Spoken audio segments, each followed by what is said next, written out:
From the News Channel 5 Network, this is SportsLine.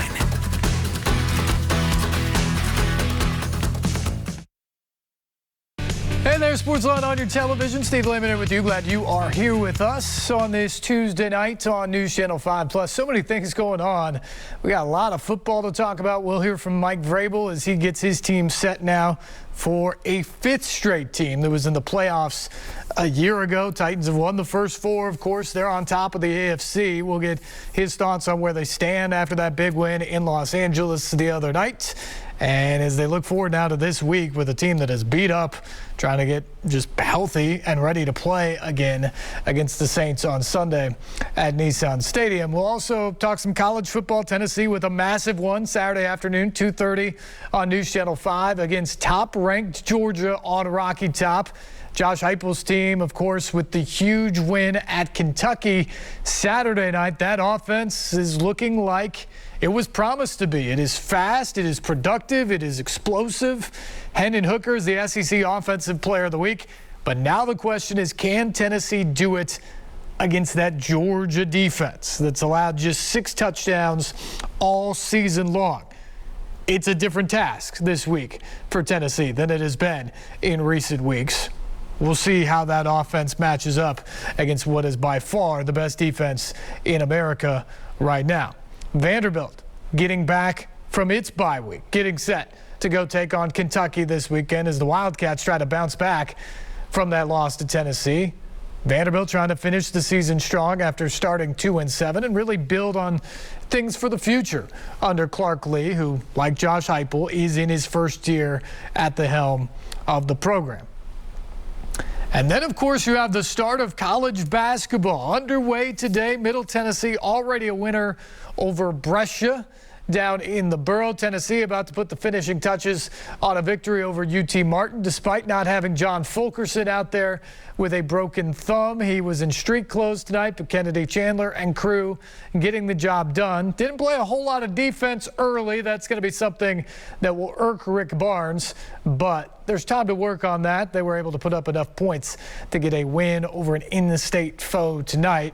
We'll get our first look at Memphis against Tennessee Tech going on, and Belmont with a very difficult challenge in the first game excuse me, against Ohio up in Athens. Two teams that really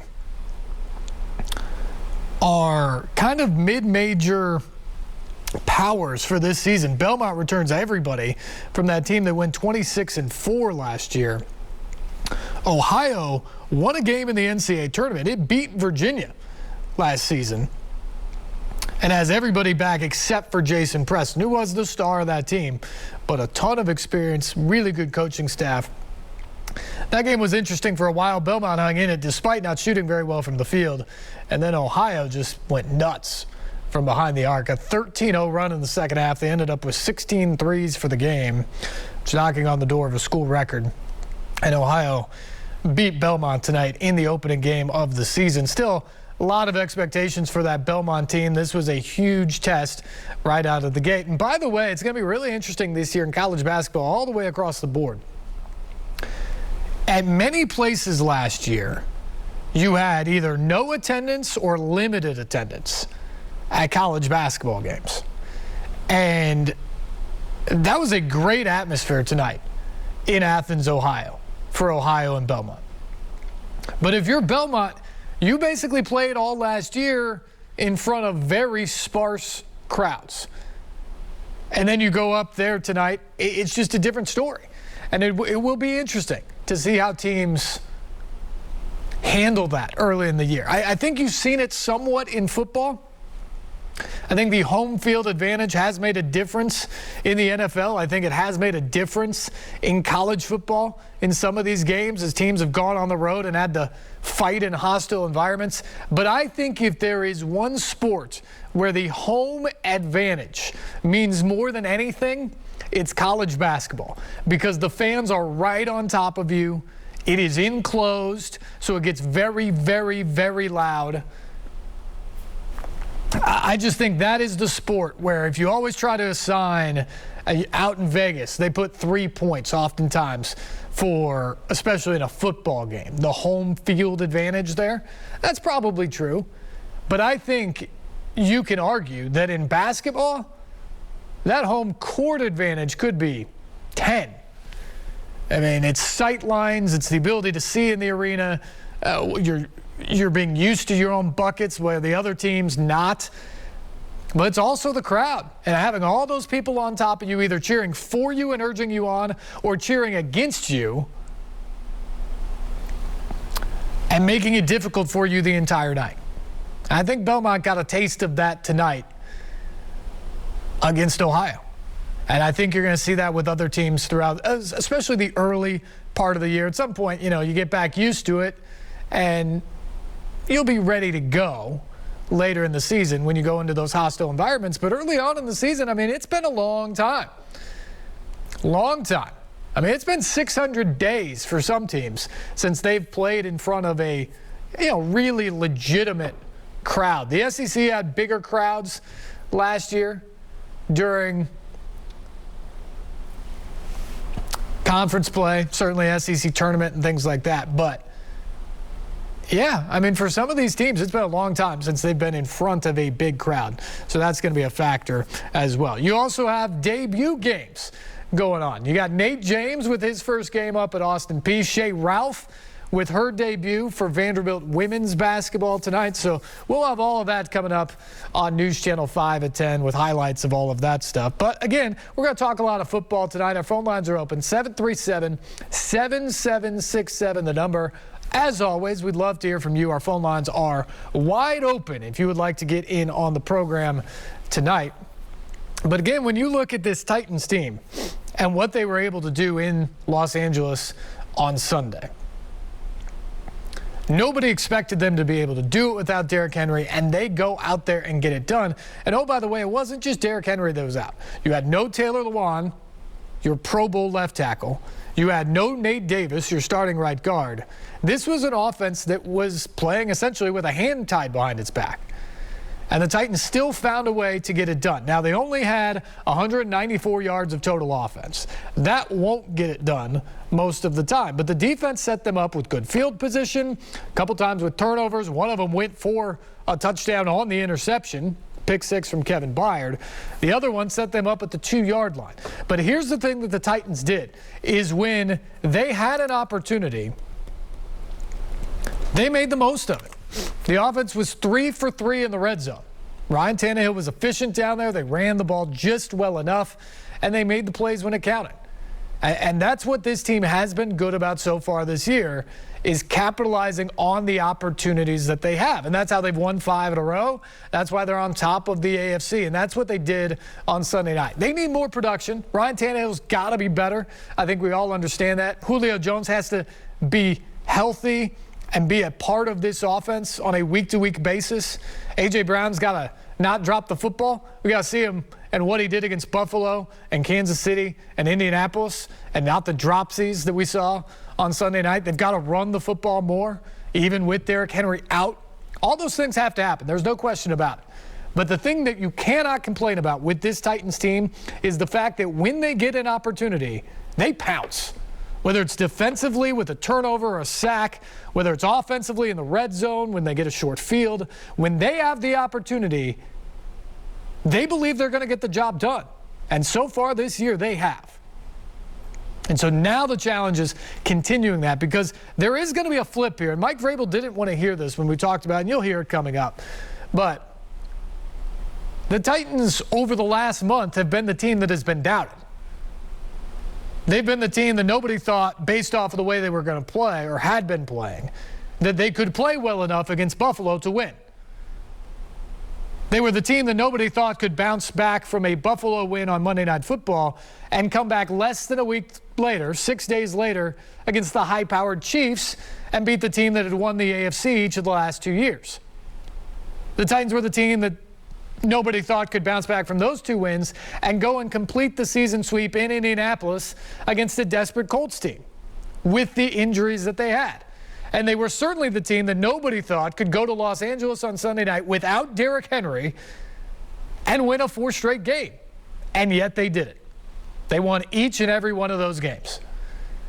But now, after doing that, you saw the shift this week. At first it was, what's wrong with the Bills? Why didn't they play better? Then it was, what's up with Patrick Mahomes and the Chiefs' offense? And then it was, how bad was Carson Wentz and some of those mistakes? Well, this week it changed. The Titans go into L.A. and beat the Rams.